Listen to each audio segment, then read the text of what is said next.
Assalamualaikum warahmatullahi wabarakatuh. Waalaikumsalam warahmatullahi wabarakatuh. Waalaikumsalam warahmatullahi wabarakatuh. Selamat siang teman-teman semua, apa kabar? Alhamdulillah. Alhamdulillah baik. Oke, perkenalkan nama saya Wildan Faisal. Saya sebagai dosen pengampu di mata kuliah ini, terutama di kelas ini ya, di mata kuliah Studi Diplomasi untuk kelas 20B saja, dan 20A dihandle oleh Pak Yasmi ya. Oke. Ini pertama kali ya kita ketemu ya. Ya, Pak. Ya, Pak. Ya, sayangnya kita ketemunya offline sih. Apa? Online sih, bukan offline. Online tatap muka kita bisa ngobrol lebih banyak lah. Seperti itu. Nah, sebelum ngomongin lain, saya ingin lebih lebih saling mengenal aja dulu. Biasanya saya sama mahasiswa itu, saya nggak mau minta dipanggil Pak, karena saya yang paling muda di antara semua dosen gitu. Jadi saya monggo teman-teman semua panggil saya boleh Mas, Kak, atau Bang sih. Biasanya kebanyakan sih Bang kebanyakan manggilnya. Ada yang berapa Mas gitu. Saya jangan panggil Pak, biar nggak terlalu tua. Emang belum tua sih untuk peran dosen itu. Terus juga pun saya lebih suka manggil kalian ya teman-teman aja gitu daripada anak-anak, biar nggak terlalu kelihatan jauh jaraknya.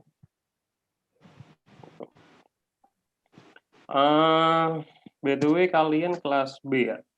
Harusnya ada berapa ya? 30. Sebentar. Kita lihat absensi dulu ya. Harusnya ada 30 orang. Ini yang baru join, dikurangi saya 1. Berapa? Jadi masih 23, kurang 7 orang. Kurang 7 orang, ini lagi 4 ya. 4 jadi. Oke, hari ini saya nggak akan langsung materi ya. Saya cukup perkenalan itu aja. Perkenalan diri saya sendiri dan perkenalan SAP-nya. SAP, tahu kan SAP-nya? SAP Matkul yang sudah saya upload di e-learning. Udah kan? Udah, Pak. Udah download kan? Udah cek kan? Oke. Sebelum saya mau menjelaskan SAP-nya, mungkin ada informasi. Mungkin sih sudah dijelasin sama dosen lain ya, bahwa untuk perkuliahan ini, semester ganjil ini, saya meneruskan nasihat dari Pak Rektor bahwa perkuliahan semester ganjil ini tidak akan dibuat kita setiap pertemuan live session terus kayak seperti ini, Zoom atau Google Meet gini. Karena nggak enak ntar kalau kalian boros di paketan data ya. Meskipun lah kalian kayak saya udah punya wifi di rumah gitu ya. Cuma takut kan nggak enak kalau ada nggak punya wifi kan. Kasihan paketannya boros terus gitu.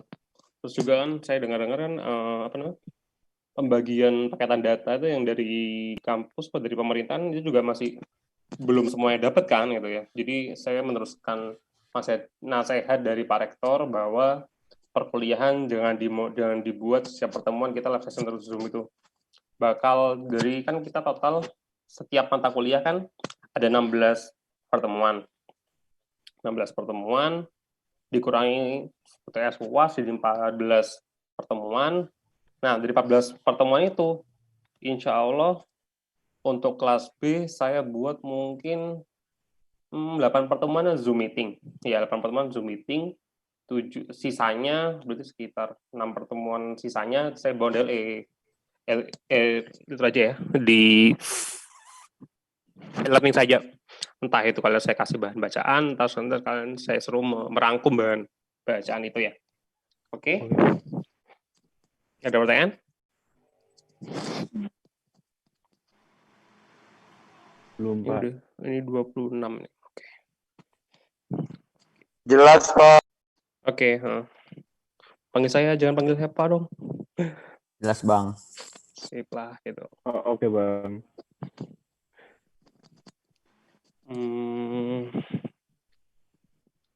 Oke, sebelum saya jelasin SAP, saya pengen tanya,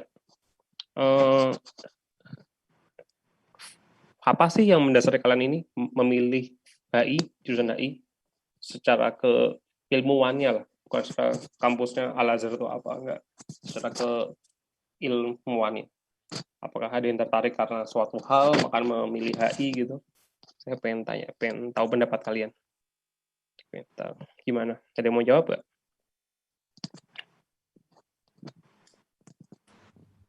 Mungkin ada yang interest di topik-topik politik internasional mungkin, atau mungkin ada yang suka filsafat, atau mungkin ada yang suka atau yang lain lah gitu.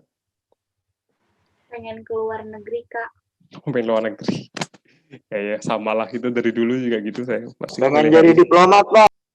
Pengen apa? Diplomat, Pak. Amin, bisa. Amin. Itu emang Jadi diplomat. Ya, diplomat emang goal utama lah. Jadi semua mahasiswa HI se-Indonesia. Nggak tahu kalau ada yang jadi dosen kayak saya. Oke. Kalian itu sudah nggak kuliah ini, pengantar studi HI? Sudah nggak? Sama Pak Izar Umar? Belum ya? Belum. Tahun lalu sih saya sih megang itu, cuma tahun ini dibagi sih, saya nggak jadi megang itu lagi. Megang studi diplomasi. Cuma mungkin entar beberapa materi dari pengantar studi HI bakal saya selipkan di sini itu. Biar kalian lebih dalam lah mau pahaminya itu. Saya sebelum ini mau tanya lagi deh. Ketika kalian memilih jurusan ilmu HI, apa sih yang terpikirkan di benak kalian? Ilmu HI itu seperti apa? Ilmu diplomasi. Komunikasi sama berbagai negara.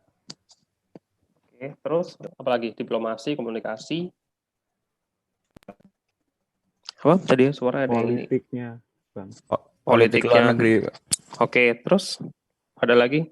Ekonomi, oke. Terus? Sip. Oke, benar banget. Ada lagi nggak? Ya, yang paling benar menurut saya, coba teman-teman tadi itu adalah politik. Itu yang paling benar. HI itu politik inti. 80% kalau 70-80% saya yakin tuh ngomonginnya politik. Cuma skopnya politik yang dimaksud ya politik secara internasional, secara global itu. Jadi kalau saya boleh saran teman-teman semua, kalau yang mungkin detik ini mungkin masih berpendapat semacam ya I hate politik, I hate ini, ya bolehlah hate gak suka secara politik secara praktisnya gitu ya. Cuman kalau sudah masuk HI, politik secara praktisnya boleh dijauhi, silakan. Tapi politik secara ilmunya itu yang udah harga mati, harus dipahami gitu ya. Tahu kan bedanya? Politik secara praktis, ya kalian kayak jadi anggota parpol itu secara praktisnya. Itu monggo, kalian nggak suka itu monggo dijauhi, nggak masalah gitu ya. Namun politik secara ilmunya menurut saya that's impossible kalau mau dijauhi, apalagi kalian menjadi mahasiswa HI. Kan ilmu HI sendiri lahirnya dari akarnya itu dari ilmu politik. Seperti itu. Yang paling dominan di ilmu HI yaitu 80% stabilnya 70% lah, oke. Itu ilmu politik.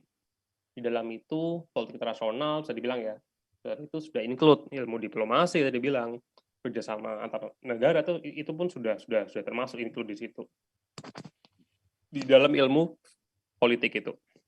Sisanya bisa dibilang 40 atau 30% baru ada filsafatnya, ada bisa jadi ada sastranya, ada ilmu komunikasinya seperti itu ya. Terus ada ilmu ekonominya gitu, ada hukumnya juga gitu. Seperti itu. Tapi yang paling pasti ya itu 70% kalau saya bilang gitu ya, 70% atau 60% dari ilmu HI itu is pure politik. Cuma kita lebih global, isunya lebih global gitu. Dia membedakan kita sama kalau kalian punya teman anak-anak ilmu politik, entah di kampus lain itu ya. Kalau di UI masih belum ada ilmu politik. Itu skopnya, jangkauannya itu. Gitu. Seperti itu. Itu pertama tentang ilmu HI ya. Tentang ilmu HI. Yang kedua tentang referensi bahan bacaan ya tentang HI ya. Jujur ya, saya langsung ngomong dari awal. Saya nggak bisa membantah, saya nggak bisa mendinai, saya nggak bisa memungkiri bahwa yang namanya ilmu HI ya emang lahirnya dari dunia Barat. Dunia Barat berarti dunia Eropa, Amerika seperti itu. Kita nggak bisa memungkiri bahwa banyak banget referensi-referensi utama dari ilmu HI itu kalau nggak mau berbahasa Inggris itu bahasa Inggris itu. Jadi kalau saya boleh saran ke teman-teman, teman-teman kalau udah masuk HI, teman-teman nggak bakal bisa kayak membenci referensi berbahasa asing, karena itu bakal menjadi kayak apa ya mungkin ya, part of life as IR student lah, jadi bagian hidup dari sesuatu mahasiswa HI itu. Cuman saya sebagai dosen, saya pun nggak akan mempush mahasiswa-mahasiswa baru bakal didominasi oleh referensi atau buku-buku yang berbahasa Inggris itu.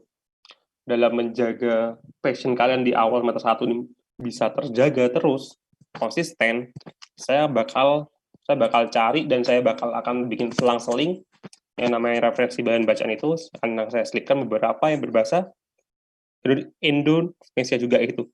Biar kalian di awal-awal tuh tidak langsung kaget ya, langsung demot lah itu, demotivate, wah ini kok referensi bahasa HI kok bahasa Inggris terus nih, baru semester 1 kok udah bukunya bahasa Inggris semua nih, langsung demot apa, nggak ada motivasi lah, akhirnya selesai, nggak punya passion lagi buat kuliah HI itu.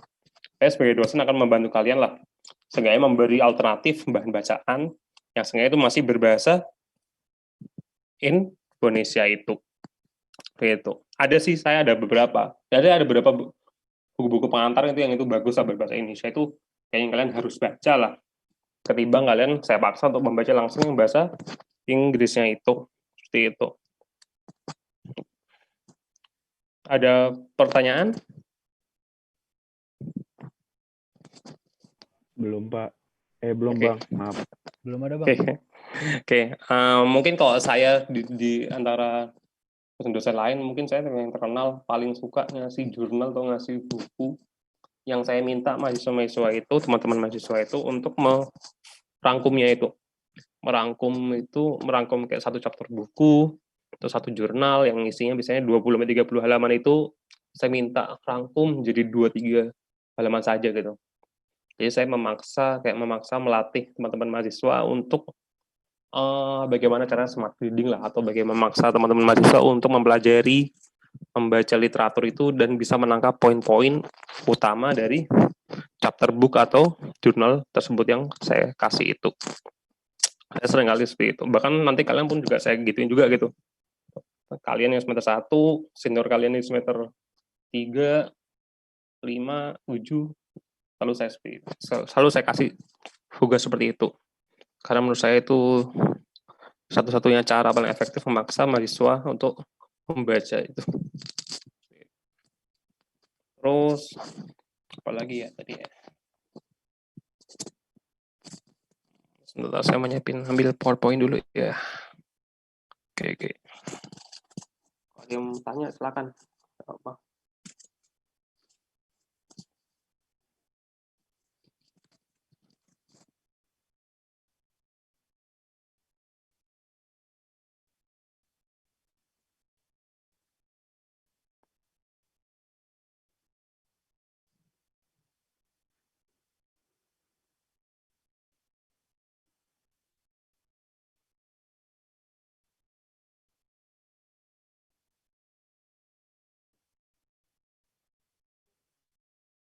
Oh iya, tambahan. di mata kuliah ini sudah diplomasi, saya dan Pak Yasmi mempunyai satu asisten dosen, yaitu namanya Mas Bagus namanya. Dia juga alumni UAI. Mungkin ada 1-2 pertemuan nanti saya kasih tongkat estafet lah, mengajarkan satu dua topik itu ke Bagus itu. Jadi ntar beberapa topik saya yang bakal saya yang memberi gitu ya kelasnya.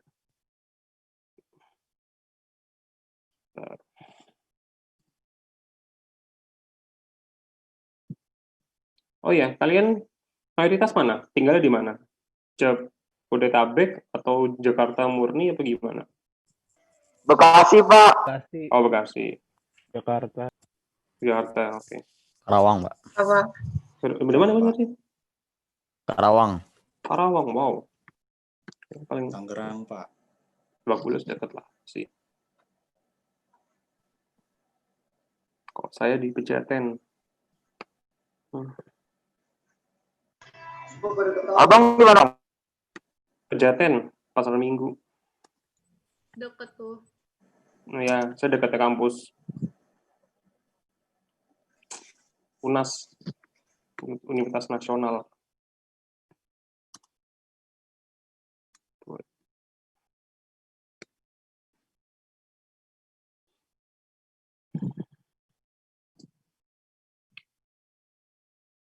Kebanyakan sih kayak teman-teman mahasiswa saya tanyakan banyak yang Bekasi juga sih. Bekasi itu apa yang paling banyak.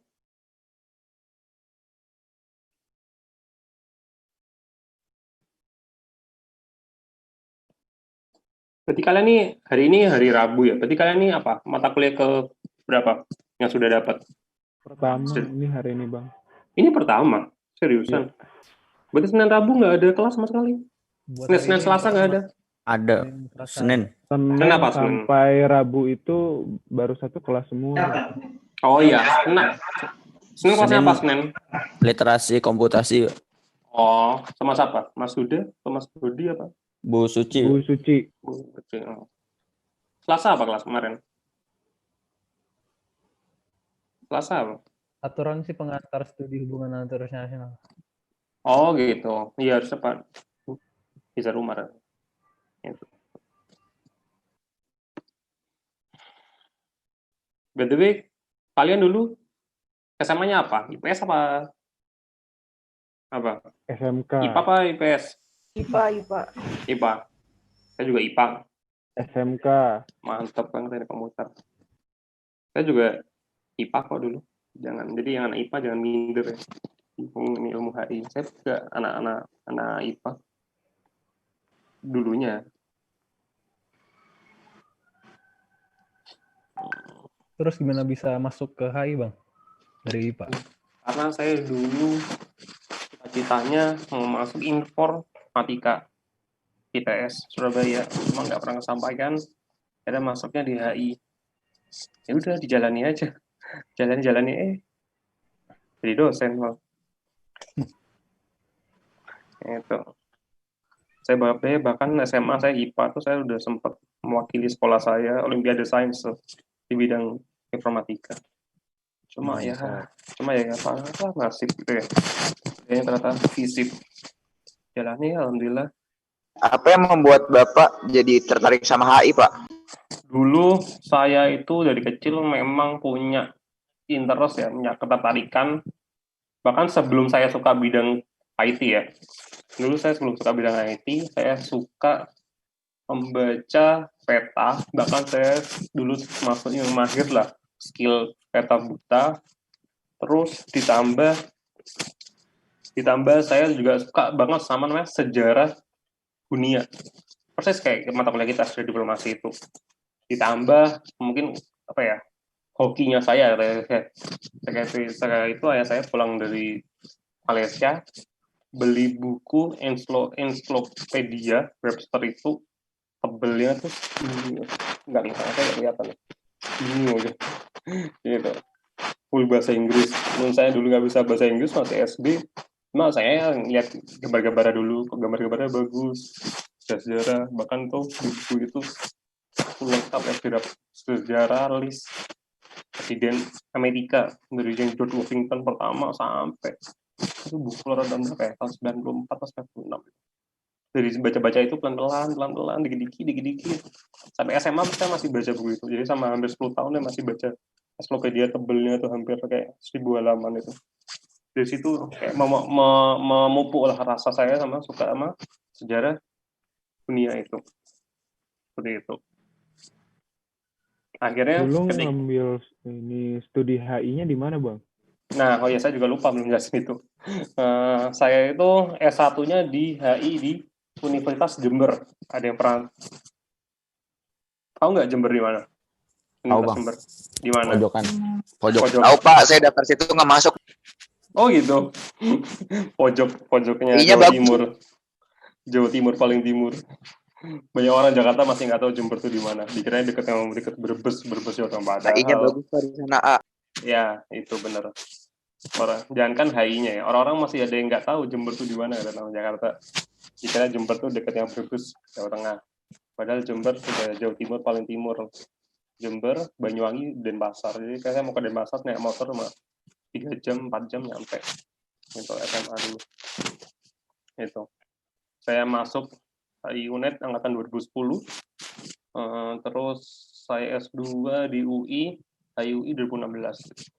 Dan saya baru ngajar di Al-Azhar baru 1,5 tahun terakhir. Dari bulan Maret tahun kemarin. Gitu. Seperti itu. Kalau HI Jember, HI di Universitas Jember termasuk 5 HI tertua lah di Indonesia itu. Jadi HI tertua di Indonesia kan HI UGM, HI Jember, HI mana lagi ya? Kalau nggak salah Unhas semua. Terus dari HI Parahyangan, HI Unpad Pajajaran sama Parahyangan kalau nggak salah. Seingat saya UI itu HI UI itu bukan 5 yang tertua lah, seingat saya. Jadi HI Jember itu dari tahun 60 berapa ya? Didirikannya 62 kalau nggak salah itu. Seperti itu.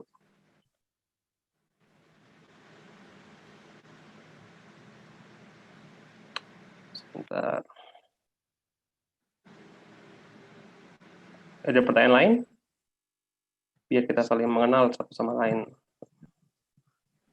Saya mau nanya, Bang, tapi sedikit out of topic. Ya, monggo. Gini. Kan Abang udah pernah nih S1 dan S2-nya kan di PTN negeri. Nah, Ya. saya mau bertanya, pandangan Abang terhadap bedanya apa sih kalau kita nuntut di swasta sama negeri? Maksudnya ada perbedaannya kah atau gimana gitu? Perbedaan dari sudut pandang apa ya? Sudut pandang mahasiswa gitu ya? Apa sudut pandang ilmunya atau gimana? Atau sudut pandang dosen? Kalau sudut pandang dosen ya, misal sudut pandang dosen ya, tuh saya tuh merasa banget perbedaan paling banget tuh saya pertama kali hidup di dunia kampus swasta lah baru 1,5 tahun terakhir ini di Al-Azhar itu saya merasa tuh sebagai dosen kampus swasta tuh dosen tuh kayak ngerangkep semi psikolog lah. Dosen tuh jadi ngerangkep semi setengah jadi orang tua sama siswa juga gitu. Apalagi kalau kalian ingat waktu itu Pak Rizal Kak Prodi waktu dia opening day welcoming kalian sebagai mahasiswa baru Al-Azhar ya, ingat kan? Minggu lalu kalau nggak salah ya. Kalau nggak salah Pak Rizal kan bilang, ini ada dosen PA sebutnya kan, pembimbing akademik, iya kan? Kalian udah 4 kan? Udah kan? PA? Belum. Masih belum dapat. Belum dapat.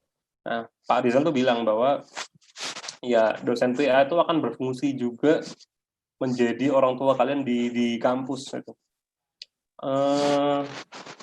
Saya lihat beberapa saya lihat teman-teman mahasiswa yang kakak tingkat kalian, terus saya lihat juga teman-teman rekan sesama dosen saya di Al-Azhar tuh saya lihat hubungan dosen dan mahasiswa itu sangat erat dalam artian ya benar-benar memaparkan fungsi tadi itu dosen PA dan kalian sebagai mahasiswa bimbingan di PA itu bimbingan akademik sebagai kayak orang tuanya lah gitu. Kalian sebagai anaknya dosen seperti itu. Jadi saling bisa menjadikan teman curhat, teman konsultasi masalah-masalah itu.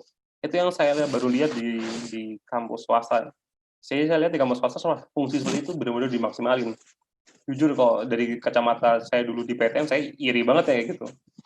yang waktu di zaman di PTN bener-bener ya apa ya, bener-bener bisa dibilang ada suasana kampus yang rada-rada bodoh amat gitu loh.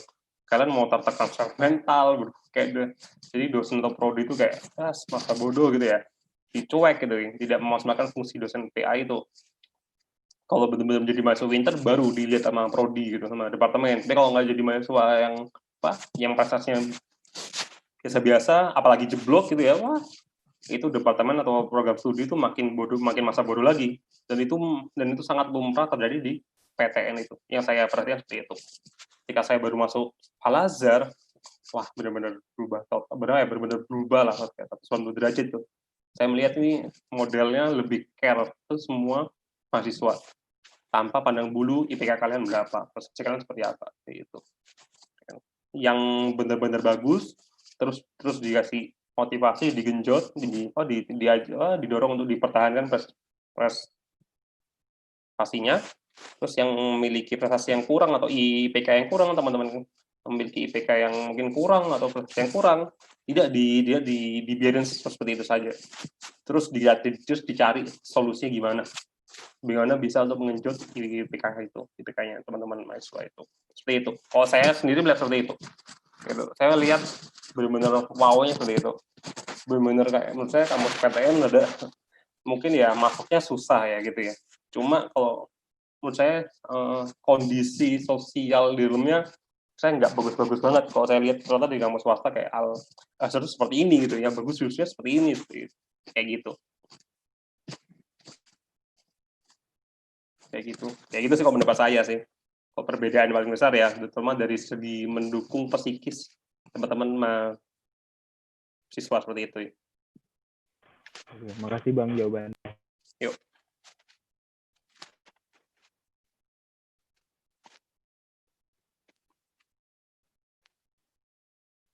Saya mau nampilin PowerPoint.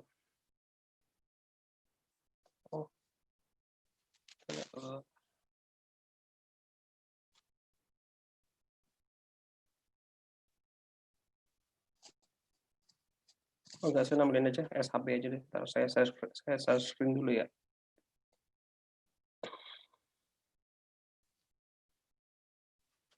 Ada juga dulu kalau ngomongin tentang motivasi masuk HI ya. Ada juga dulu teman saya yang motivasi masuk HI karena suka belajar berbagai bahasa gitu ya. Saya nggak bisa bilang ini alasan yang salah ya. Karena menurut saya tidak semua prodi HI di Indonesia yang saya amati itu memiliki mata kuliah bahasa yang cukup beragam. Kalau memakai alasan itu untuk memasuki dulu prodi saya HI Jember atau S1, saya nggak pas. Karena waktu itu saya kuliah ketika itu kampus saya Jember itu nggak punya sistem kayak saya mau ngambil mata kuliah bahasa Prancis atau bahasa Arab atau bahasa Jepang gitu ya, di fakultas sastra tuh nggak bisa gitu. Sedangkan yang saya lihat kalau di Al-Azhar ini ternyata bisa gitu. Jadi menurut saya bagi kalian yang punya motivasi juga masuk HI karena memiliki motivasi untuk menguasai berbagai bahasa, saya lebih optimis kalau di Al-Azhar aja seperti itu. Karena menurut saya terbuka lebar tuh. Kita juga Al-Azhar juga punya fakultas sastra kan, di lantai 5 tuh kan, ada Mandarin, sastra Tionghoa, sastra Mandarin, sastra Jepang, sastra Arab gitu. Tapi ya tetap nggak bisa dipungkiri, even kalian memiliki motivasi untuk belajar berbagai bahasa, ketika memilih HI itu tetap nggak bisa dipungkiri bahwa kalian juga wajib mau belajar tentang politik internasional itu. Itu tetap hal yang nggak bisa dibantah atau dihindari seperti itu. Saya nggak mau menakuti kalian ya kayak ilmu politik itu ilmu yang susah atau apa. Cuma at least saya kasih ini loh gambarannya gitu. Ini loh HI gitu. Yang mungkin masih miskonsepsi saya luruskan sedini mungkin lah. Gitu. semoga saya harap tidak ada yang mengulang kesalahan teman-teman saya dulu lah seperti itu. Saya berkaca dari teman-teman saya juga gitu ya. Yang pernah saya dan teman saya pernah di posisi kalian dulu sebagai mahasiswa semester 1 hubungan internasional itu. Ini ya, ini SAP, namanya Satuan Acara Perkuliahan. Jadi di SAP ini saya dan Pak Yasmi sudah bikin rigid tentang bisa dibilang profil mata kuliah ini ya. Terus dari strategi dan strategi kita juga bakal menjelaskan tugas-tugas yang saya diberikan modelnya seperti apa. Terus juga bakal ada juga komponen nilainya seperti apa, komposisi nilainya seperti apa, UTS berapa persen, UAS berapa persen, tugas reading report berapa persen, quiz berapa persen itu. Terus juga ntar bakal jelasin detail juga tentang materi per pertemuan itu, materi perkuliahan per pertemuan itu. Sama di akhir ntar ada list daftar referensi itu. Oke.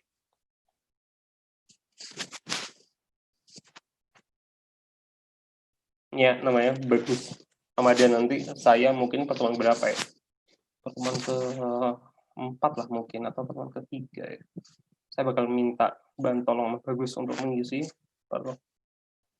kuliah itu. By the way, saya mau tanya, terutama teman-teman yang dari dulu SMA-nya IPS, terus sudah dapat kan mata kuliah, mata pelajaran sejarah, pasti dapat kan, pasti, yang dari IPS. Dapat ya? Apa aja, sejarah dunianya nyampe perang dingin apa gimana, kalau di sejarah dunia? Nyampe sih. Nyampe ya? Nyampe setelah perang dingin dapat ya? Kayak 2 tahun 2000-an gimana? 2 tahun 2000-an. Dapat ya? Enggak, pokoknya sejarah itu setelah perang dingin gimana? Yang tahun 2000-an? Enggak terlalu. Enggak terlalu ya? Mungkin maksimal sampai perang dingin aja ya? Iya. Oke lah. Saya lebih bersyukur ya, saya lebih seneng untuk era kalian ini bahwa sejarah dunia itu sudah benar-benar sudah maju. Enggaknya untuk sejarah dunia untuk level anak SMA tuh sudah dikasih sampai level setelah perang dingin lah, sedikit lah, seenggaknya gitu kan ya. Kalau zaman saya mentok paling enggak cuma perang dunia 2 udah selesai itu aja. Saya sejarah dalam negeri mulu udah gitu. Kalau zaman saya SMA dulu itu. Ya, by the way, yang anak IPA nggak dikasih ya mata pelajaran di IPS ya? Enggak ya? Maksudnya yang kayak sejarah doang satu, enggak ya? Enggak sama sekali ya? Enggak. Bagus banget. Bagus lah, seniors. Ya, sosiologi. Ya, itu juga. Oke. Nah, itu juga saya lupa tadi. Sosiologi juga berperan penting, juga punya porsi penting di ilmu HI. Kalau saya bilang tadi, ilmu HI itu 70%, 60% itu politik, sisanya 43% ya itu sosiologi, filsafat, ekonomi, hukum, budaya, gitu. Atau sastra, sudah sastra dan budaya. Senior bagus.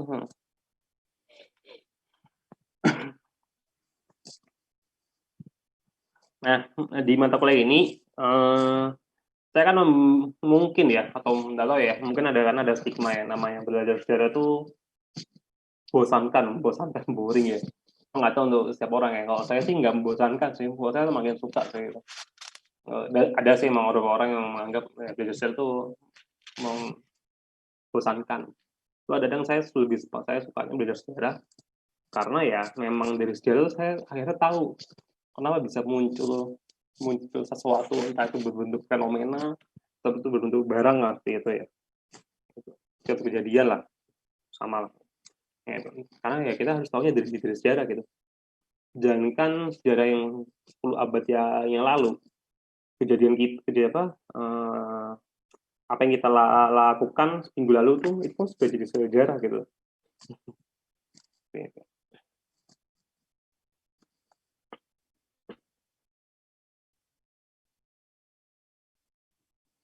Ini tentang ya deskripsi tujuan utama mata kuliah ini ya.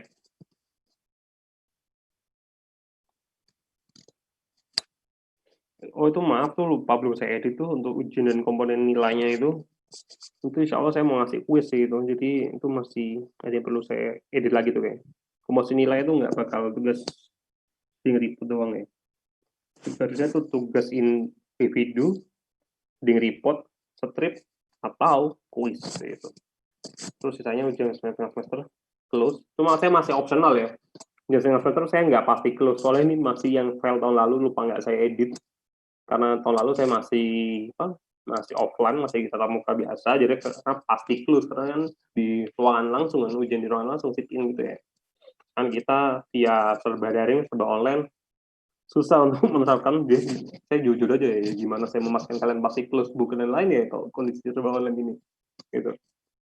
Jadi saya masih itu jadwal veteran juga bakal saya revisi itu masih opsional, kemungkinan besar bakal open book. Ujian akhir semester juga opsional, kemungkinan besar bakal open book. Nah, itu untuk komposisinya, tugas individu reading report itu beserta kuis, insya Allah kuis 2 kali atau sekali lah gitu, itu bakal sebesar 40% komposisi nilainya.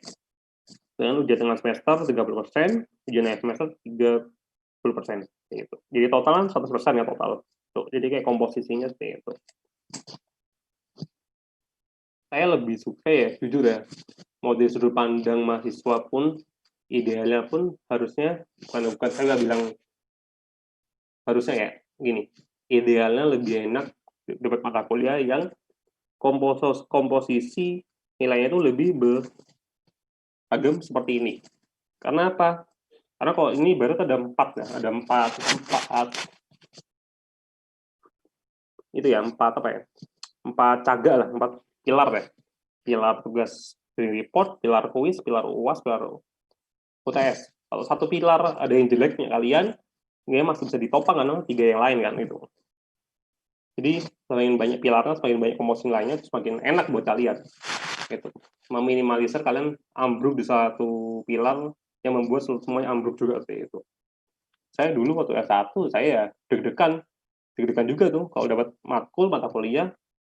Awalnya seneng, nggak ada tugasnya, nggak ada ini juga. Nggak ada tugasnya, nggak ada kuisnya juga. Jadi cuma UTS sama UAS doang. Awalnya saya seneng tuh kuliah itu nggak ada tugas, nggak ada kuis, jadi cuma UTS UAS doang. Lama-lama saya pikir, waduh ini kalau UTS saya ambruk, tinggal UASnya doang berharap nih kan 50-50 kalau posisinya. Jadi kayak udah pasrah gitu akhirnya. Sekali UTS-nya jelek, ini UASnya kan harus perfect, harus sempurna, nggak cukup bagus doang kan untuk menopang UTS-nya udah terlanjur jeblok itu. Seperti itu. Jadi kalau saya di sudut pandang mahasiswa, idealnya lebih suka seperti ini gitu. Punya banyak sumber lah, punya berbagai sumber untuk mengontrol nilai kalian itu. Seperti itu.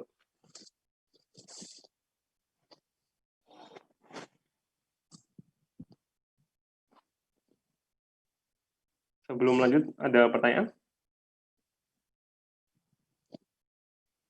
Nanti ini saya itu ya, edit ulang ya, terus saya upload lagi di learning.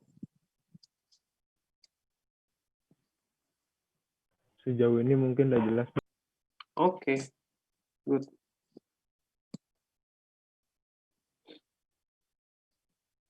Saya kalau jadi dosen saya lebih suka ngasih tugas tuh individu sih, bukan tugas kelompok sebenarnya. Tapi kalau tugas kelompok pun saya pun lebih suka tuh apapun tugasnya, walaupun bentuk tugas kelompoknya tuh saya paling suka tuh maksimal 4 orang aja gitu.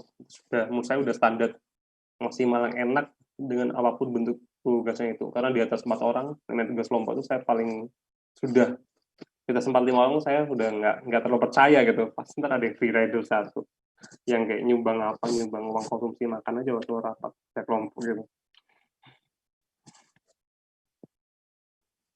Ya pengalaman juga lah, saya juga masih barusan lulus kuliah itu nggak jauh juga sama kalian kan. Pengalaman kehidupan kerja kelompok dengan kuliah seperti apa saya masih hangat lah di pikiran saya gitu. Yang ideal seperti apa, jumlah anggota kelompok seperti apa, ideal tugasnya seperti apa gitu. Ini sebetulnya juga banyak yang saya perlu edit nih untuk ke kontrak perkuliahan.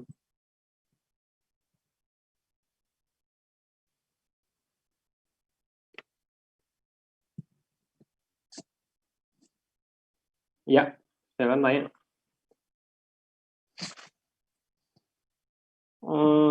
Entah ya, saya mau bilang susah apa enggak ya. Saya banyak banyak cerita yang unik lah menurut saya.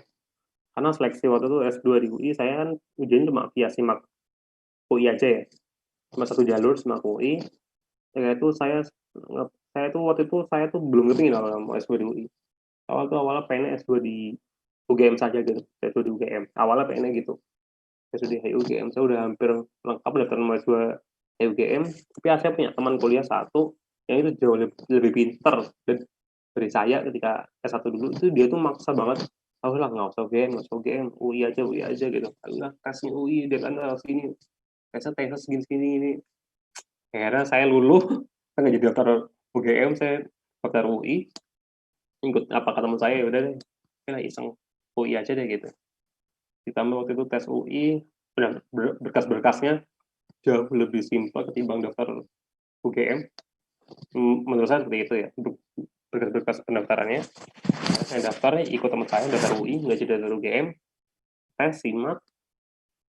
Ketika itu tes SIMAK itu soal TPA, potensi akademik sama soal bahasa Inggris.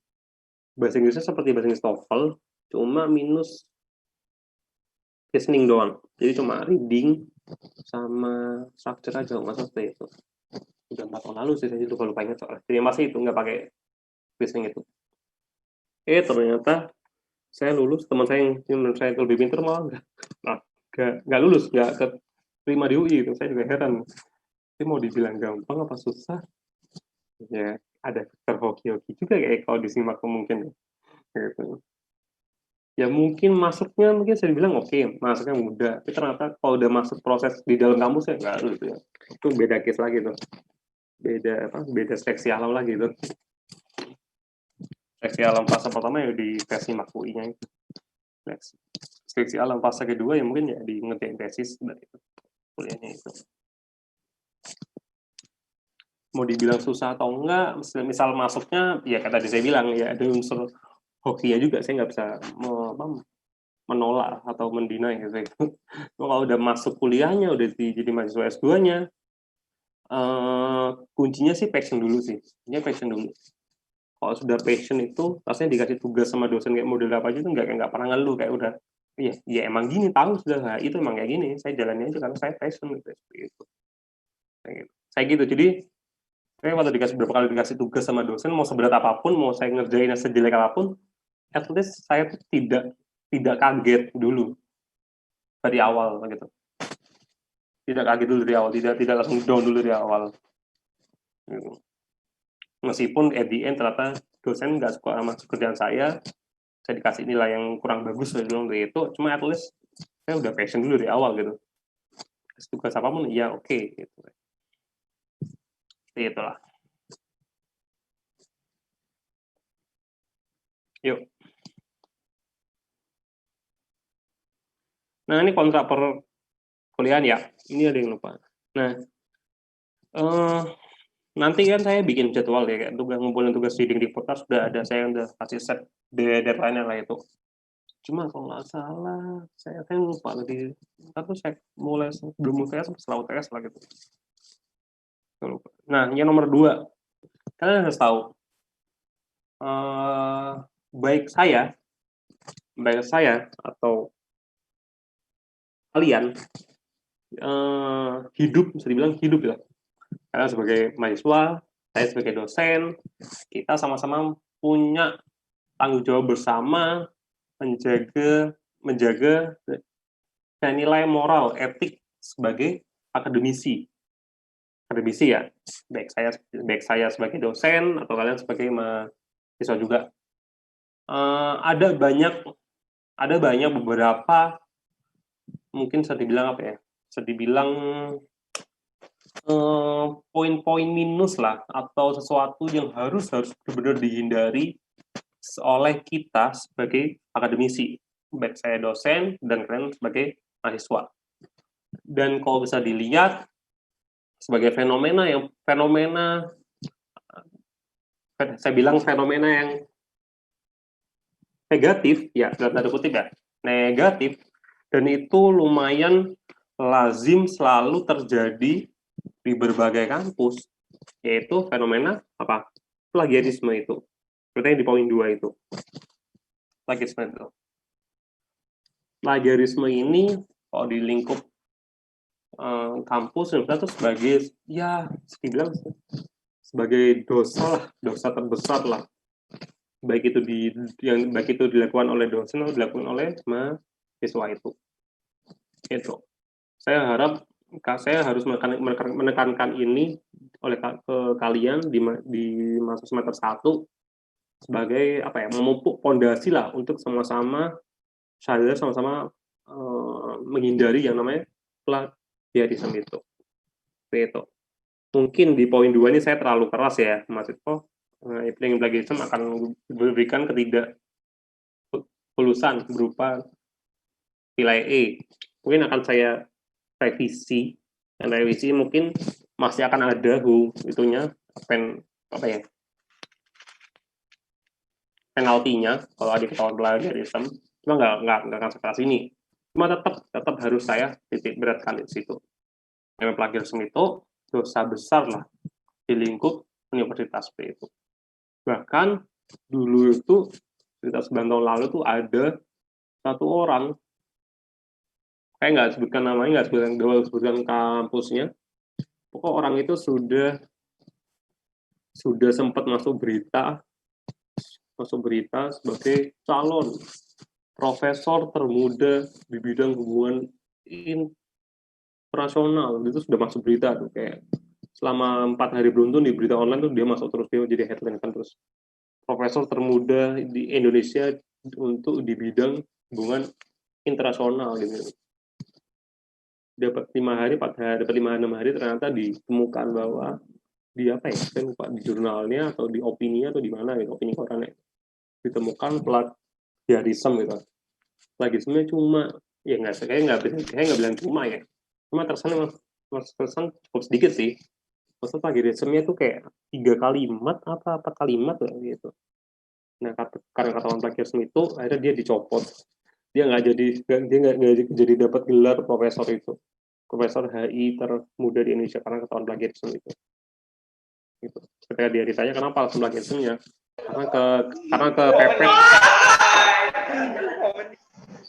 karena kepepet waktunya. Gitu. Jadi tolong di-mute tuh soalnya. Saya mute dulu ya. Oke.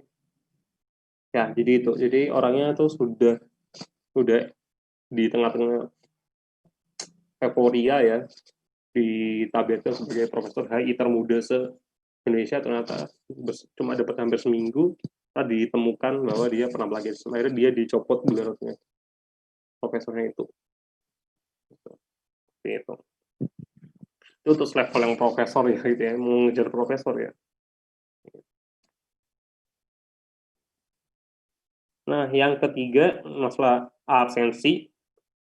Absensi ini kadang saya tuh termasuk dosen yang tidak terlalu suka mengabsensi gitu ya. Saya juga heran, mungkin beda sama yang lain-lain ya. Dosen lain ya. Yang mungkin ngabsen satu-satu di akhir perkuliahan. Kalau saya sih nggak terlalu suka lah mengabsen. Mungkin saya absen cuma nggak bakal rutin berketemuan gitu. Cuma idealnya kalau kalian harus ingat ya, yang namanya minimal kehadiran itu di semua matkul, di semua fakultas apapun kalian itu sebanyak 75% minimal kehadiran. Jadi ibarat kalau ada jatah bolos jatah alfa itu kurang lebih sekitar 4 kali jatah lah bolos itu. Nah, bukan berarti saya ngasih tahu kayak triknya bolos tuh maksimal 4 kali aja, yang penting kalian bisa ikut UAS gitu ya. Kalau dari seperti itu gitu.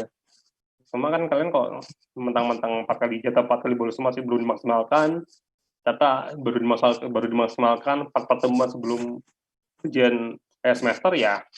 Saya nggak ikut campur ya kalau kalian lewat kuis apa, kalau nggak dapat nilai gitu ya. Meskipun at the end kalian masih boleh ikut ujian semester itu.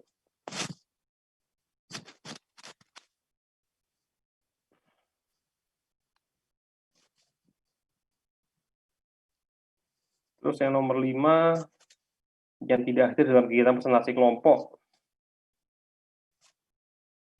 tidak akan mendapatkan poin penilaian itu ya. Itu sudah normal yang nggak hadir dalam presentasi kelompok.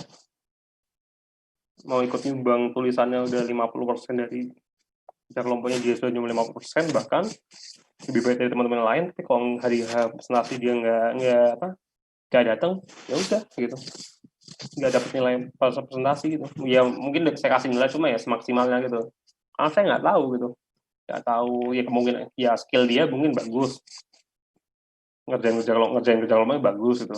Cuma kalau orang yang sosoknya nggak datang, nggak mempresentasikan, saya nggak bisa ngukur itu skill dia mempresentasikan hasil kerjaannya sejauh mana, memahami hasil karyanya itu sejauh mana, saya nggak bakal tahu gitu. Nggak mau ya nilainya ntar seadanya ntar gitu. Bahkan kalau mau diberi lebih ketat ya sesuai di SAP itu, akan mendapatkan poin penilaian gitu. Terus yang nomor 6, mahasiswa wajib hadir tepat waktu.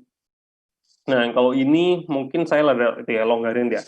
Karena mungkin di era pandemi, saya nggak tahu, sama-sama ada force majeure kayak WiFi down, server down, kayak waktu hari Senin Selasa itu, Senin. Iya, kemarin lusa itu. Kemarin lusa yang hari Senin pertama itu benar-benar server kampusan down itu. Nggak bisa dibuka, saya mau ngabsen mahasiswa juga nggak bisa seperti itu. Gitu. Jadi mungkin saya ke endorse lah. Cuma at least saya harap kalian tahu lah etikanya kalau telat kebangetan tuh seberapa gitu. Ya kalau bisa jangan lebih dari setengah jam gitu. Baik itu kelas offline atau kelas online gitu. Nah, yang poin ketujuh ini sebetulnya ini khas ya. Ini khasnya dari mata kuliah Pak Yasmi itu ya. Jadi sebagaimana arahan langsung dari dosen pengampu, 15 menit pertama diisi absensi perkuliahan dan membaca ayat-ayat suci Al-Quran. Saya lupa nggak Pak Yasmi. Ayat suci itu berapa jumlah ayat suci itu yang harus biasanya dibacakan 3-4 ayat aja atau cukup surat pendek saja gitu. Saya sih sebelumnya belum pernah kayak gini, jadi saya ngikut Pak Yasmi aja sebagai senior saya, Pak Yasmi itu. Seperti itu. Semisal ayat suci Al-Qur'annya, semisal kuliah online ginian enak kan? Karena kalian langsung baca ayatnya langsung ke gini kan, depan saya langsung ketika live Zoom ini kan. Jadi semisal kuliahnya antara learning doang tanpa live Zoom. Kalau nggak salah, ya kata nggak salah saya dengar tuh ya, Mas Bagus kalian udah gabung grup ya sama kalian ya katanya, grup WA ya? Belum ya? Belum, Pak. Belum. Oh, saya ke Bagus katanya saya sudah gabung sama grup sama mahasiswa baru katanya gitu. Saya belum tahu ntar kalau kuliahnya misal learning nggak ada Zoom session lagi ini, Quran ntar itu dikirim lewat mana gitu, atau dikirim ke WA ke saya atau oh ya, saya mau naruh ini. Ini gimana ya? Mau naruh nomor HP saya di chat. Bentar.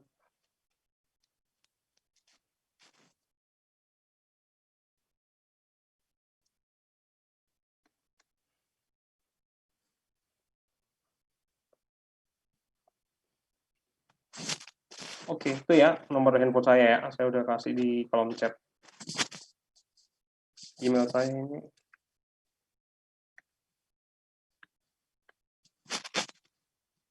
Nomor HP dan email saya itu. Saya akan dicatat. Siapa tahu sometimes perlu. Biasanya pasti perlu sih.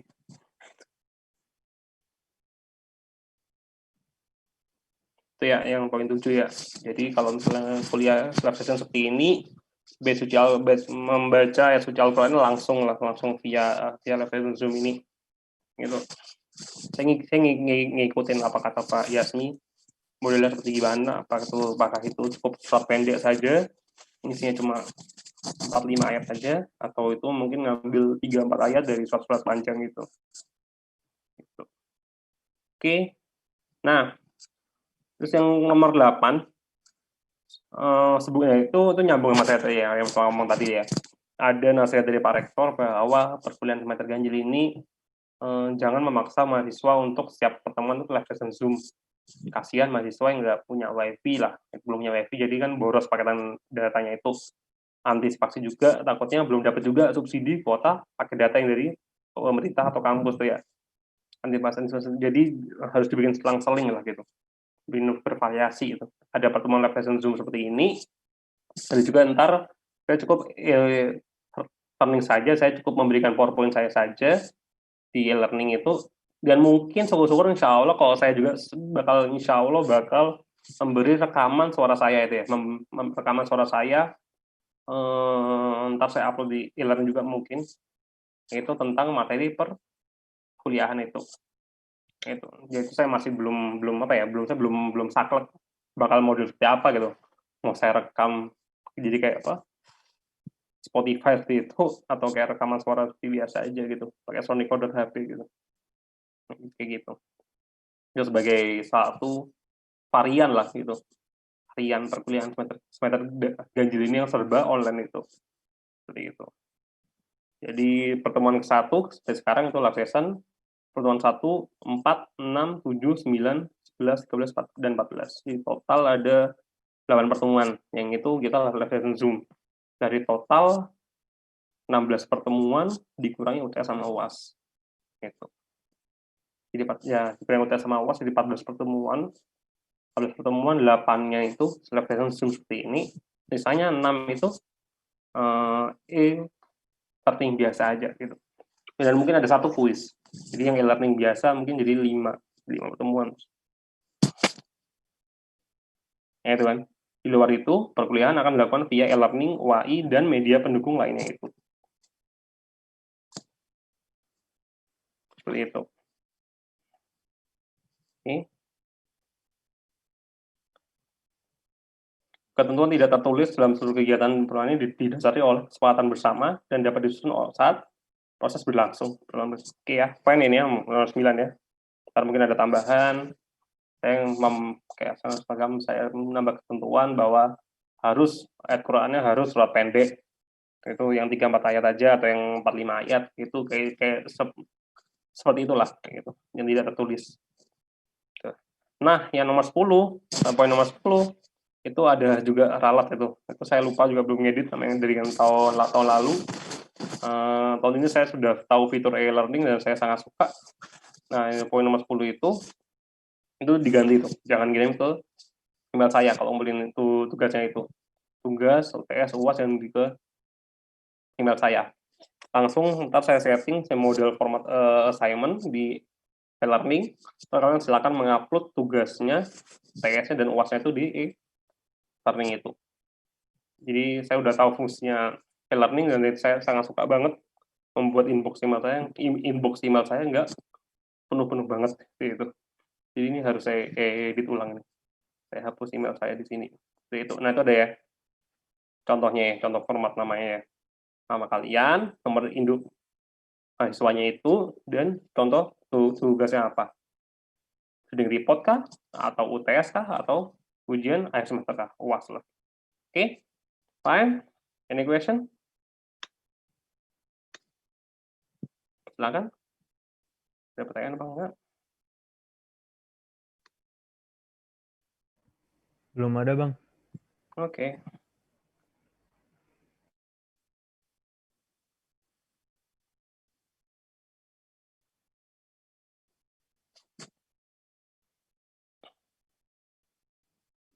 Oke, nah ntar tugas itu ya untuk yang kelima, panduan pembuatan tugas seluruh mahasiswa dan mahasiswa dan mahasiswi mengumpulkan reading report sesuai dengan jadwal yang telah ditentukan. Reading report wajib dikumpulkan sebelum kegiatan perkuliahan berlangsung. Keterlambatan pengumpulan menyebabkan reading report tidak akan dinilai gitu ya. Nah, reading report berisikan ringkasan atau rangkuman ya, bahan bacaan, dan itu nggak usah deh, dari satu paragraf refleksi ini nggak usah nih. Ini saya hapusnya. Saya nggak deh. Cukup merangkum saja deh, nggak usah satu paragrafnya deh. Saya kasih ke mudahan deh, kemudahan kalian. Cukup merangkum itu saja, nggak usah kasih refleksi penulis. Tidak perlu menggunakan bahan referensi pembanding, jadi cukup kalian merangkum bahan bacaan yang saya kasih itu. Nah, reading reportnya itu dikerjakan di kertas A4, nggak usah di kertas A4 hard copy-nya nggak usah karena kita sesi kuliah serba online kan, cukup online cukup di-upload aja ntar. Cukup format Word-nya, page setup-nya ya A4 gitu. Dengan spasi, line spacing itu 1,5, font style-nya boleh Times New Roman dengan font size 12 atau font style Arial dengan font size 11. Sebanyak 800 sampai 1000 kata. Ingat ya, kata ya. 800 sampai 1000 kata dengan komposisi seperti itu kebanyakan 2 sampai 3 halaman saja, dan menurut saya itu tidak berat. Gitu. Oh iya, saya lupa. Yang poin selanjutnya itu tulisan tugas di report menggunakan format Chicago Style. Saya lupa nggak ngasih contohnya Chicago Style seperti apa. Seperti itu. Itu jangan terlalu di kan ada kalau semester 1 si Chicago Style jangan terlalu dipentingin lah, jangan terlalu ntar gampang deh menyusul. Yang penting kalian kerjain dulu tugasnya itu. Nah, dalam penulisan reading report ejaan katanya harus benar bahasa Indonesia ya, sesuai yang di KBBI atau katiklo.com itu. Kalau ini ejaan inilah saya anggap kalian sudah nempuh atau pelajaran bahasa Indonesia dari zaman SD kelas 1 kan harusnya sampai SMA kelas 12 kan. Bisa dibilang ya 12 tahun dan mata pelajaran bahasa Indonesia menurut saya nggak susah amat lah. Gitu ya. Any question? Nggak ada ya? Aman, Mbak. Aman ya. Nah ini materi perkuliahan ya. Minggu pertama kayak sekarang ini kita pertemuan pertama ya mengantar perkuliahan itu.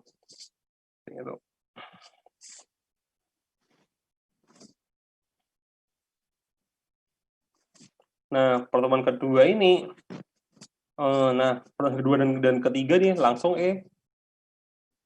learning. Mungkinan saya bakal bikin PowerPoint saja, bakal nggak akan ada. Jadi minggu depan sama 2 minggu lagi tuh nggak akan ada live session Zoom-nya gitu seperti ini. Jadi bakal saya ganti dengan saya PowerPoint dan rekaman saya sendiri gitu ya. Jadi yang nomor 2, jadi pertemuan kedua itu pengantar studi diplomasi, yang ketiga itu diplomasi dalam Islam 1, pertemuan keempat itu diplomasi dalam pertemuan keempat diplomasi dalam Islam 2. Nah, mungkin pertemuan keempat yang live session Zoom ini, yang pertemuan keempat ini mungkin saya minta bantuan Bagus ya. Mas Bagus Ramadan itu asdo saya dan Mbak Yasmi itu, karena dia lebih expert ketimbang saya di bidang ini, lebih expertise lah gitu. Kemudian dunia Islam dalam hubungan nasional pertemuan kelima. Nah, masuk pertemuan ke-6 dan ke-7 itu Zoom 2 pertemuan beruntun, itu bakal saya yang memberi, saya ngisi. Tuh. Kan jangan minder dulu ya, itu kayak saya kasih sumber referensi di kanan tuh itu buku-buku berbahasa Inggris semua. Tapi insya Allah itu bahasa Inggrisnya nggak terlalu susah lah, gitu. Nggak terlalu susah lah, itu masih yang renyah lah, saya anggap seperti itu, bahasa Inggrisnya itu. Yang saya rasa insya Allah mahasiswa IWA itu cocok lah, gitu. Saya juga belajar dari tahun sebelumnya, ternyata saya lihat mana referensi yang mungkin mahasiswa itu terlalu berat lah, gitu ya. Saya harus filter lagi, saya harus hapus, saya harus cari referensi lain yang mungkin lebih renyah lah secara bahasa Inggrisnya itu, dan substansinya masih dapat gitu. Jangan minder dulu, ntar yang setelah UTS saya kasih materi-materi referensi yang mungkin lebih banyak yang berbahasa Indonesia seperti itu. Oke. Nah itu ya, itu pertemuan ke-6. Kita bakal live session Zoom sama saya. Ke-7 juga, itu dinamika HI ketika masa pendidikan 1 dan 2. Itu. Buku favorit saya ini Geoffrey Friedan ini, World Politics. Itu menurut saya bahasa Inggrisnya nggak terlalu susah banget kok. Benar-benar buku-buku yang menurut saya buku yang enak kok, yang buat in production itu. Kalau saya sudah upload kok nggak salah sih. Sudah upload belum ya di learning ya? Kayaknya belum deh. Udah di sudah beberapa. Sudah di apa? Di e-learning. Oh sudah ada ya? Oke deh kalau itu alhamdulillah. Saya yang berarti nggak lupa. Oke. Nah, pertemuan ke-8 UTS. pertemuan ke-9 kita zoom lagi. Itu referensinya bahasa itu doang, bahasa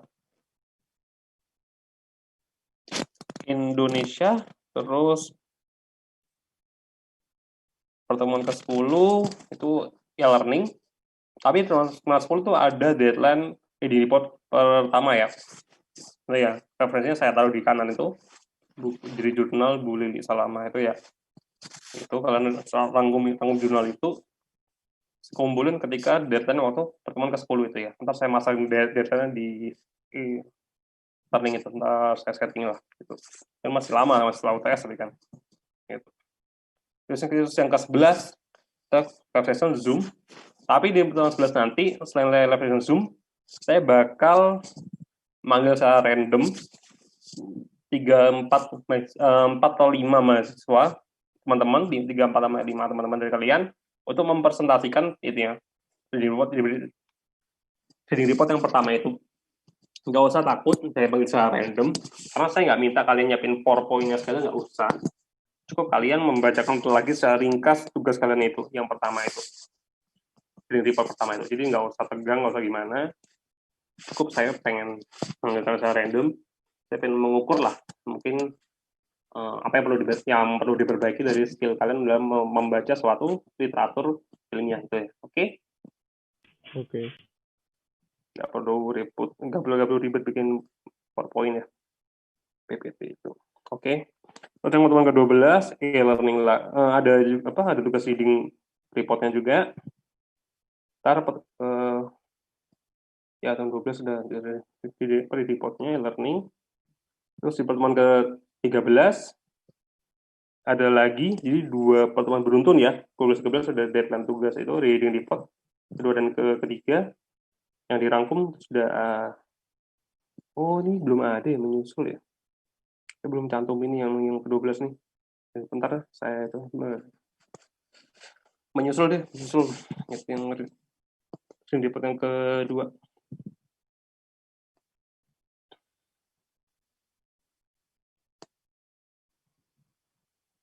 Yang ketiga di reportnya udah ada itu, referensinya di kanan tuh ya. Terus itu dunia setelah perang dingin nomor yang ke-13, yang ke-14 hubungan internasional di abad 21 tahun 2000 ya, mulai dari tahun 2000 sampai sekarang. Bakal ngomongin isu terorisme, Islamofobia atau COVID-19 sekarang ini. Oke. Pertemuan ke-15 bakal ada kuis dan comprehensive review untuk meninjau ulang lah atau meminta masukan lah dari kalian apa yang kurang, apa yang perlu ditambahin dan apa yang perlu dipertahankan gitu. Jadi mata kuliah ini. Gitu. Yang pertemuan ke-16 yaitu ujian akhir semester. Gitu.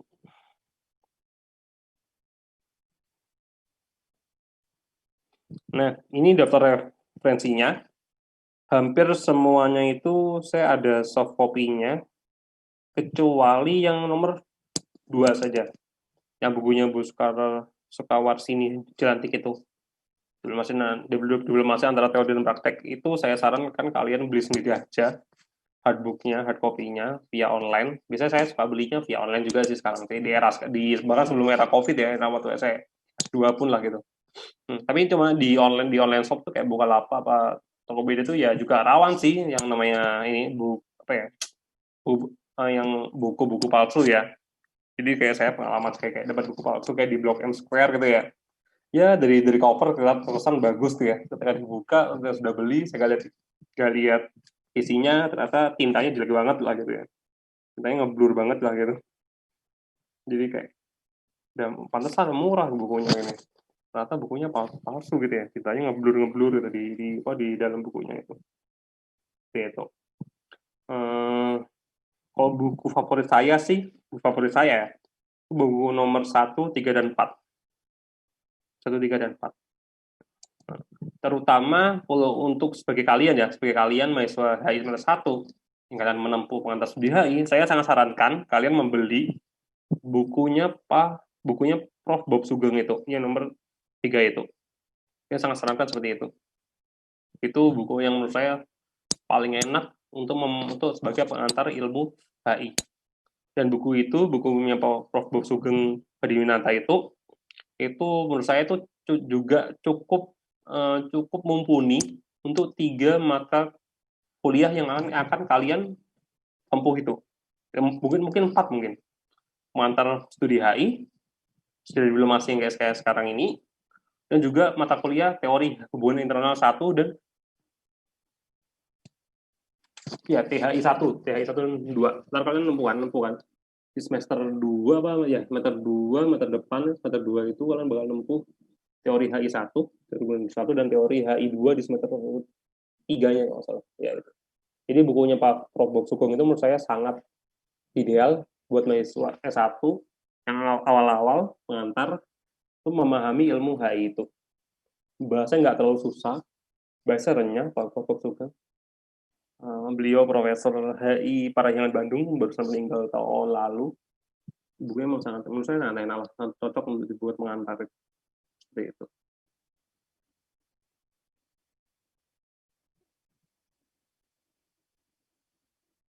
Sisanya yang nomor 5, 6, dan 7 itu bentuknya jurnal. Jadi kalian harus tahu ya, jurnal itu bentuknya jauh lebih lebih singkat lah, lebih ringkas lah gitu ya, ketimbang buku. Kalau buku kan bisa jadi dari berbagai macam topik ya. Berbagai macam topiknya di-blur di expand ke berbagai macam chapternya kan ya. Kalau jurnal langsung eksplisit, langsung jelas langsung jelas detail di salah satu case study ya gitu ya. Gitu. Dan kebanyakan, dan nggak sedikit juga chapter buku itu, chapternya aja itu chapter itu pun juga ditransform, dirubah jadi jurnal juga gitu. Jadi ada beberapa buku yang memang isinya kumpulan berbagai jurnal gitu. Seperti itu. Saya nggak banyak kok, cuma ini ada bawah juga. Yang nomor 9 itu buku sih, nomor 9 itu buku. Nomor 10 nih jurnal, nomor 11, 12, 15, 11, 12, 13 saya belum tahu. Ini punya yang bagus nih. Belum naik ke bagus, ini bentuknya buku atau jurnal. Gitu. Oke, jadi saya bikin selang-seling. Ada referensi bahasa Indonesia dan juga referensi bahasa Inggris.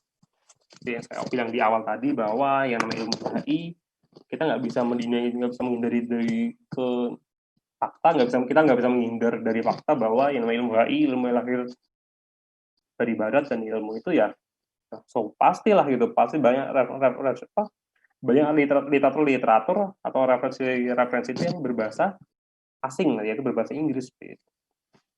Oke, any question?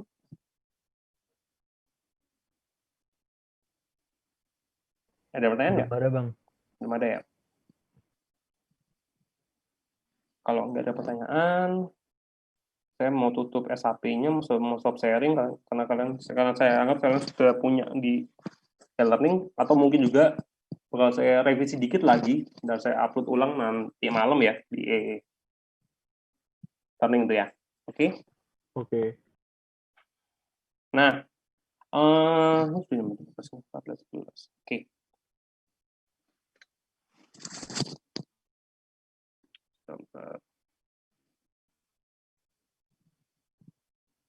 Saya mau cek absensi bentar ya.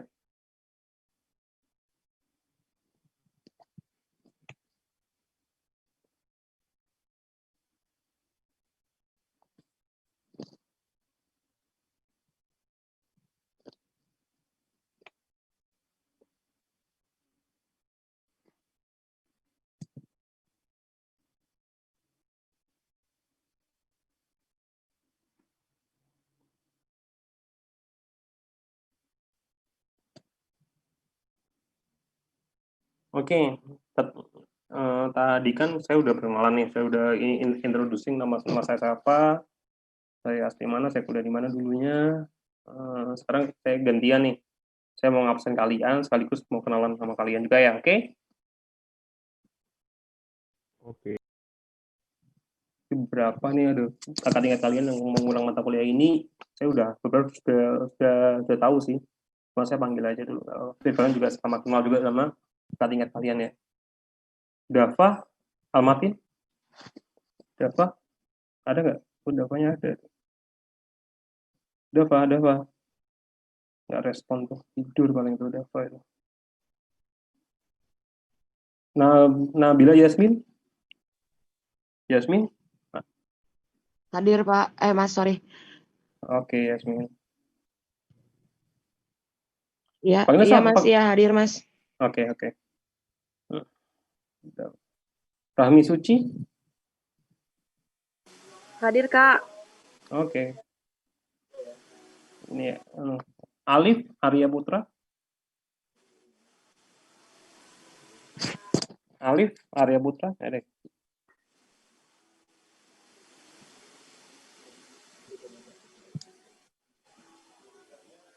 Alif Arya Putra nggak ada. Mas, dapat almatin, Mas. Oh ya udah ada telat lu. Makasih, Mas. Yuk. Alif nggak ada ya, Alif Arya Putra. Aulia Fatia. Hadir Kak. Oke. Fahira Yumna. Hadir Kak. Oke. Farhan Al-Karim, Sofia. Hadir, Kak. Oke. Fauzia Septianing Budi. Fauzia Septianing Budi. Nggak ada ya? Indah Nur Fitriani. Saya. Oke.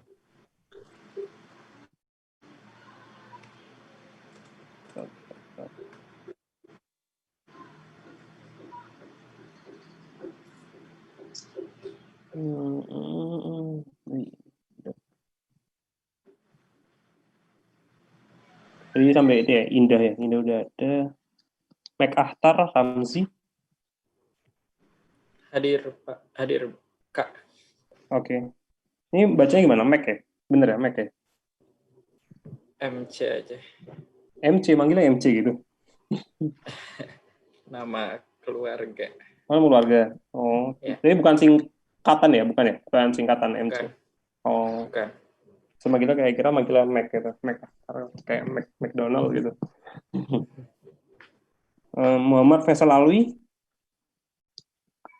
Hadir, Kak. Oke. Nurmaya Airina. Hadir Kak.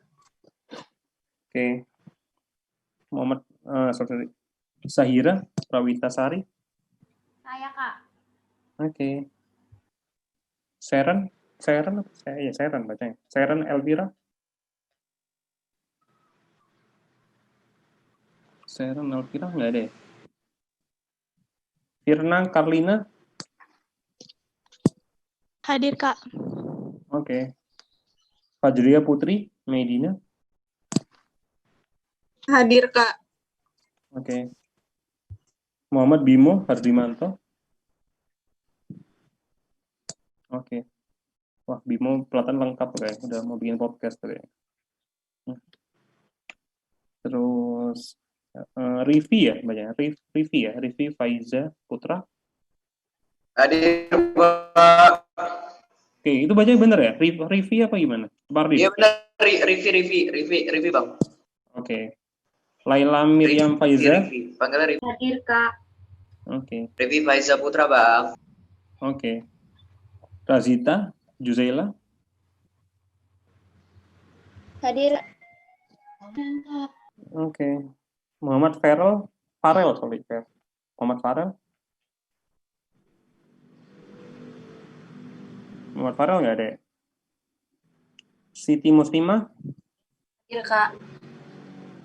Oke. Ulima Kalsum. Rustawati. Hadir Kak.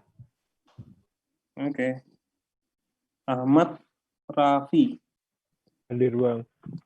Oke. Haras Muhammad Safiro. Hadir, Bang. Oke. Madina Fatonia. Hadir Kak. Oke. Mario Putra Prima. Hadir, Bang. Oke. Putih Ken Hamida. Hadir Kak. Oke, bener ya? Putih apa putih bacanya? Putih. Oh, putih aja ya. Oke. Safa Abdul Rafi Jaya. Safal ya bacanya, bukan Safa ya. Safal ya. Oke. Aksa Kutwa Fauzi. Hadir Bang. Oke. Oke ya, semua udah di ya, nggak ada yang keskip kan?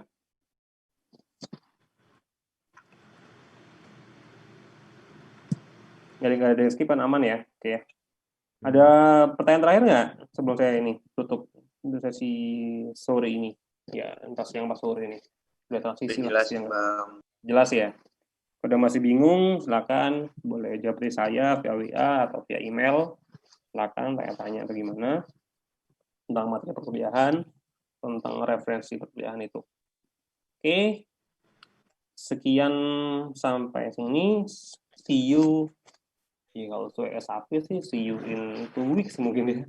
Jadi ya, pertemuan keempat atau ya, see you in 2 weeks or 3 weeks. Berarti sisanya e-learning saya akan ngasih. Insya Allah PowerPoint dan pertama suara, insya Allah seperti itu. Oke, clear? Oke, saya ucapkan wassalamualaikum warahmatullahi wabarakatuh. Waalaikumsalam warahmatullahi wabarakatuh. Terima kasih Bang. Terima kasih Bang. Terima kasih, Bang. Ya, goodbye Terima kasih, and stay healthy selalu. Oke. Thank you, Bang. Bang. Bang. Bang.